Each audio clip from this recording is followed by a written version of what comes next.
Definitely Islamia university इस पिछले 3-4 साल पहले तक तो किसी भी आलमी मंजरनामे पे थी ही नहीं, यानी हमने कभी इंटरनेशनल रैंकिंग्स की तरफ देखा भी नहीं, सोचा भी नहीं। ये पिछले 3-4 साल में जो यूनिवर्सिटी का एक बड़ा एक ट्रेमेंडस जर्नी शुरू हुआ है, उसके असरात अब आपको देखने में मिल रहे हैं। यानी अभी भी जो जितनी रैंकिंग हमारी आती है, हम इससे कई गुना आगे का काम कर चुके हैं, लेकिन इसकी जो मेथडोलॉजी है या तरीक़ाकार है वो 1 साल पीछे का डाटा उसकी बेस पे करते हैं। तो मेरे ख्याल में आप अगर ट्रेंड देखें, अभी स्पेशली जब हम बात एशिया रैंकिंग की कर रहे हैं, Times Higher Education World University ranking जो है वो मुख्तलिफ़ किस्म की रैंकिंग के रिज़ल्ट जारी करती है, जिसमें एशिया रैंकिंग भी उसका हिस्सा है, इम्पैक्ट रैंकिंग भी उसका हिस्सा है, यंग यूनिवर्सिटीज़ रैंकिंग भी उसका हिस्सा है, सब्जेक्ट रैंकिंग भी उसका हिस्सा है।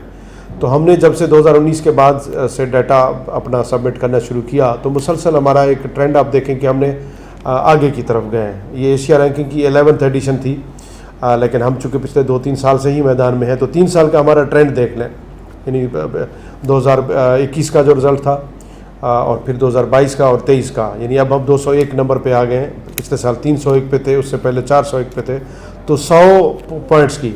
अच्छा, ये सिर्फ ये बेहतरी इस तरह नहीं है, यूनिवर्सिटी की तादाद हर दफ़ा बढ़ती है। जो पिछले साल यूनिवर्सिटियों की तादाद थी वो 829 यूनिवर्सिटीज़ ने एशिया रैंकिंग में अप्लाई किया था, इस दफ़ा 929 ने किया था, 100 यूनिवर्सिटी भी बढ़ी है। तो कंपटीशन और बढ़ता है।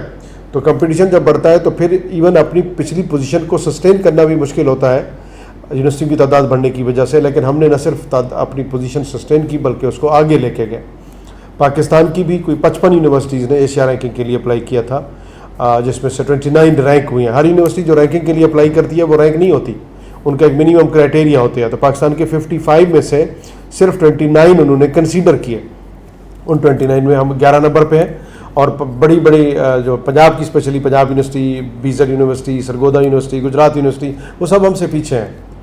तो हमारी जो रैंकिंग है अल्हम्दुलिल्लाह, इसमें हमारे जितने भी आपको पता है कि हर पैरामीटर में, हर तरह से, रिसर्च एक्टिविटीज़ में, इंफ्रास्ट्रक्चर डेवलपमेंट में, इम्पैक्ट जनरेशन में, सस्टेनेबल डेवलपमेंट गोल्स को एड्रेस करने में, यूनिवर्सिटी ने हर पैरामीटर पे 360 डिग्री पे इतना काम किया है, तो जिसकी रिफ्लेक्शन आहिस्ता आहिस्ता आ रही है। ये बहुत बड़ी अचीवमेंट है कि 201 नंबर पे आना।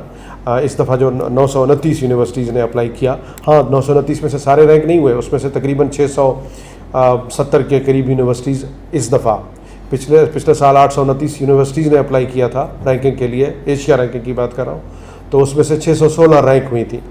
इस दफ़ा एशिया की 929 में से 670 रैंक हुई हैं। तो 670 यूनिवर्सिटी में एशिया की, डेफिनेटली पाकिस्तान की यूनिवर्सिटीज़ अभी बहुत पीछे हैं। हमारी तादाद यूनिवर्सिटी की बढ़ती जा रही है, लेकिन हमारी 29 यूनिवर्सिटी रैंक हुई हैं। सबसे टॉप नंबर पे जापान की 117 यूनिवर्सिटी इन्होंने इस दफ़ा रैंक की, चाइना की 75 यूनिवर्सिटी रैंक हुई हैं, इंडिया की भी तकरीबन 60 यूनिवर्सिटीज़ हैं जो रैंक हुई हैं। तो पाकिस्तान की अब 29 है। तो ये एक बहुत अच्छा कंपटीशन है। ग्लोबल पर्सपेक्टिव अपनी जगह पे, लेकिन जो हमारा रीजनल पर्सपेक्टिव है, एशियन पर्सपेक्टिव है, इसमें हम इंशाल्लाह जल्द जो जापान की या सिंगापुर की या हांगकांग की जो इस तरह की जो टॉप यूनिवर्सिटीज़ हैं, इंशाल्लाह हमारी आईयूबी में पूरी सलाहियत है। जिस रास्ते पे हम चल रहे हैं, जो ट्रेंड लाइन आप देखते हैं, इसको देखते हुए लगता है कि इंशाल्लाह हम टॉप 100 में भी जल्द पहुंच जाएंगे।